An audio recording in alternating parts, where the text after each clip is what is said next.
কলকাতা হাইকোর্টে জোর ধাক্কা শুভেন্দু অধিকারী।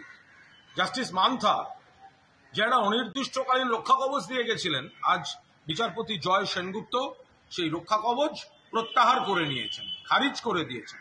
অর্থাৎ তৃণমূল কংগ্রেস বা রাজ্য সরকার যা বলছিল তাতে মান্যতা দিয়েছেন। একজন ব্যক্তি কোনো মামলায় রক্ষা কবচ পেতে পারেন, একজন ব্যক্তি একাধিক মামলায় ক্ষেত্র বিশেষে রক্ষা কবচ পেতে পারেন, কিন্তু একজন ব্যক্তি ভবিষ্যতে কি করবেন সেটা না জেনে আদালত কখন রক্ষা কবচ দেন, কিভাবে রক্ষা কবচ দেন?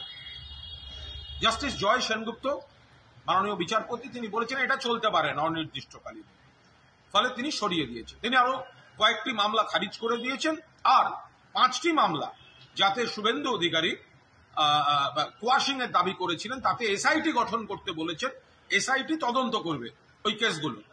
অর্থাৎ শুভেন্দুবাবু এই জাস্টিস মান্থার এই রক্ষা কবচ তার উপর ভর করে যে আপত্তিকর কথা, অশালীন কথা, প্ররোচনামূলক আচরণ একের পর এক করে এসছেন এবং আইনকে তোয়াক্কা করেননি। আজ এই রায়ের পর তাকে গোটা বিষয়টা দেখতে হবে, খতিয়ে দেখতে হবে। একে কি বলে জানেন? একে বলে জোর সা ঝটকা।